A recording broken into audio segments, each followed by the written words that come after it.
Hello all, ఈ వీడియోలో a big bold beautiful journey movie review అయితే తెలుసుకుందాం. ఇదైతే మీకు జీ5లో తెలుగు డబ్బింగ్ తో పాటు అవైలబుల్ గా ఉంది. మూవీ రన్ టైం వచ్చేసి 1 hour 49 minutes అయితే ఉంటుంది. స్టోరీ ప్లాట్ విషయానికి వచ్చేస్తే మెయిన్ లీడ్ అయిన డేవిడ్ అండ్ సారా ఇద్దరు కూడా టోటల్లీ డిఫరెంట్ మైండ్ సెట్స్ ఉన్న స్ట్రేంజర్స్. వీళ్ళు ఒక వెడ్డింగ్ లో అయితే కలుస్తారు, బట్ పెద్దగా కనెక్ట్ అవ్వరు. అయ్యా కట్ చేస్తే సారా కార్ బ్రేక్ డౌన్ అవడం వల్ల డేవిడ్ అయితే హెల్ప్ చేస్తాడు.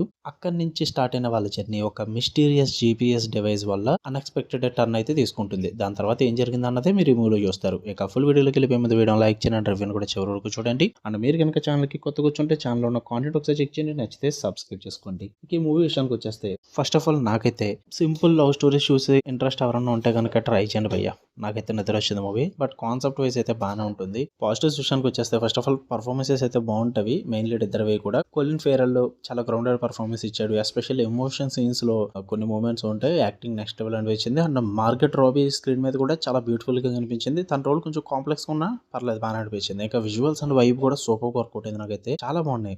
అండ్ ఎమోషనల్ డెప్త్ కూడా మూవీలో బాగానే వర్కౌట్. అంటే రెగ్యులర్ రామ్ కామ్ లాగా అయితే ఉండదు. ఇది పేరెంట్స్ తో ఉన్న రిలేషన్షిప్ ని, పాస్ట్ రిగ్రెట్స్ ని డీల్ చేసే విధానం కొన్నిసార్లు హార్ట్ టచింగ్ ఉంటుంది. ఇక నెగిటివ్స్ విషయానికి వచ్చేస్తే కెమిస్ట్రీ భయ్యా అస్సలు వర్కౌట్ అవ్వలేదు. మెయిన్ ఇదే కావాలి, అదే లేదు అసలు అక్కడ మూవీలో. మెయిన్ లీడ్స్ ఇద్దరి మధ్య కూడా అదే మార్గెట్ రాబీ అండ్ కొలిన్ ఫేరల్ మధ్య ఇండివిజువల్లీ సూపర్ యాక్టర్స్ అయినప్పటికీ కూడా వాళ్ళ మధ్య రొమాన్స్ అయితే అస్సలు వర్కౌట్ అవ్వలేదు. చాలా సీన్స్ లో వాళ్ళిద్దరు స్ట్రేంజర్స్ లాగానే ఉన్నారు తప్ప లవర్స్ లాగా అయితే అస్సలు అనిపించదు.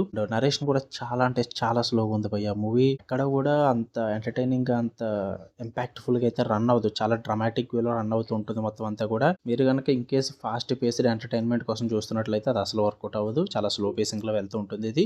సో చాలా సీన్స్ అన్ని కూడా లాగ్ అయినట్టు అనిపిస్తాయి. And too much artistic movie. Like మీకు ఒక కమర్షియల్ ఎంటర్టైన్మెంట్ టైప్ కానీ ఒక లవ్ స్టోరీ టైప్ చూస్తున్నట్టు ఉండదు. ఏదో ఒక ఆర్ట్ హౌస్ లో ఉండి అక్కడ ఆర్టిస్టులు చెప్తున్న కథ వింటున్నట్టు ఉంటుంది తప్ప కొన్నిసార్లు అది మ్యాజిక్ క్రియేట్ చేస్తుంది. కానీ ఇందులో చాలా సీన్స్ అన్ని ఫోర్స్డ్ గా ఆర్టిఫిషియల్ గా అనిపించాయి. సో అందుకే నాకు ఓవరాల్ గా బిలో యావరేజ్ అనిపించింది. మీరు ట్రై చేద్దాం అనుకుంటే ట్రై చేయండి. జీ5లో స్ట్రీమ్ అవుతుంది. ఫ్యామిలీతో చూడొచ్చా అంటే సెక్స్ అండ్ న్యూడిటీ ఏం లేదు, కానీ సెమీ న్యూడిటీ ఉంటుంది. అక్కడక్కడ ఎక్స్పోజింగ్ సీన్స్ ఉంటాయి. సో లవ్ స్టోరీ పరంగా కొన్ని థీమ్స్ కూడా ఉంటాయి. ఇవన్నీ స్కిప్ చేసుకోగలంటూ చూడొచ్చు, కానీ నేనైతే ఇండివిజువల్ గా చూడమనే చెప్తాను. ఫ్యామిలీతో చూడొద్దు.